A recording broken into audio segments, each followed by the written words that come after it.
The Champions League is different this year. How Real Madrid and Barcelona have sunk to their lowest status in decades. Neither Real Madrid or Barcelona are among the favourites for the Champions League this season. What has happened to the Spanish giants? They are rarely separated. Spain's dominant duo for much of its history as a footballing nation, arguably Europe's for most of the last dozen years, defining themselves by who they are and who they are not. And Real Madrid and Barcelona are together again. Not first and second, as is often the case, but fifth and sixth.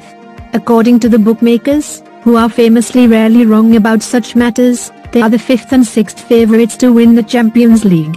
And while there may be some Anglo-centric bias, or betting, in placing Manchester City above each, it marks the end of an era.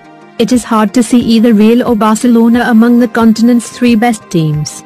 If Bayern Munich, Liverpool and Paris Saint-Germain constitute the top tier of contenders to become European champions, Real and Barca find themselves in the second bracket, along with City, Juventus, Atletico Madrid, Borussia Dortmund and maybe, after their spending, Chelsea. Perhaps the last time neither was in the first group of likely winners when the tournament began was when Real actually ended a 32-year wait to claim their sixth European Cup, in 1997-98. The relative mundanity of that team is illustrated by the reality they only took 63 points in La Liga. Or maybe it was the previous season, for the simple fact that neither was in the competition, with Spain represented solely by Atletico. If half the subsequent period has been dominated by Lionel Messi, usually in competition with Cristiano Ronaldo, the previous dozen years meant Spain's superpowers always had at least one representative among the probable challengers. First Real, as defending champions and collectors of Galacticos, and then Barcelona in the age of first Rivaldo and then Ronaldinho. But now they have been relegated, perhaps not by everyone, and it will be instructive if Pep Guardiola maintains his argument that whoever has Messi is automatically favourites. But they have been diminished by departures and defeats. Real have back-to-back lost 16 exits to an Ajax team they underestimated and then a City side who were found wanting by Lyon in the next round. Barcelona have a solitary semi-final in 5 years and have found even newer ways of beating embarrassing exits. 3-0 defeats to Juventus and Roma, 4-0 to Liverpool and finally the ultimate humiliation of 8-2 against Bayern.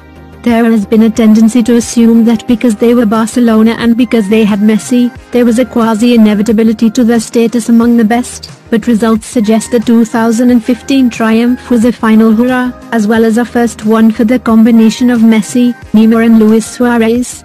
Now Barcelona have a manager few regard as one of the world's finest, in Ronald Koeman, a squad stripped of some of its greats and with others, such as Gerard Piqué and Sergio Busquets in decline, with a host of expensive arrivals who, at the moment, must be classed as bad boys, in Philippe Coutinho, Ousmane Dembélé and Antoine Griezmann, and the odd compromise choice, most obviously Martin Braithwaite, created in part by a credit crunch. Real, too, have been short of funds, losing their way in the transfer market and losing their preeminence since their 2018 triumph. Eden Hazard is arguably the only Galactico they have bought in recent years and he has a solitary goal for the club. Their summer fire sale stripped them of both marquee signings, in Gareth Bale and James Rodriguez, and men who could have represented their future, such as Sergio Reguilon. They never replaced Ronaldo, just as Barcelona have not signed a new Suarez. They have been outmaneuvered by two clubs who have pursued another philosophy and one who adopted some of their policies but with greater funds. Now it is Bayern and Liverpool, with a disdain for signing superstars, a more equitable approach to constructing teams and with a high success rate in the market, who seem to have the outstanding squads and PSG, with their supersized budget, the buying power to align Neymar with Kylian Mbappe. It may be dangerous to write off a side under Zinedine Zidane, given his track record as a manager in knockout football, or one with Messi, the match winner par excellence, but now they may have approached the knockout stages with more trepidation than expectation. The size of each and it past where they have won 7 of the last 12 Champions Leagues confers pressure but clubs used to coming first are in the second group now. While you're here, subscribe to 4Football and save 48% available until Christmas. It's the perfect gift idea for anybody who loves football, including yourself. Please save the trees and nature, please subscribe to our channel. Thank you.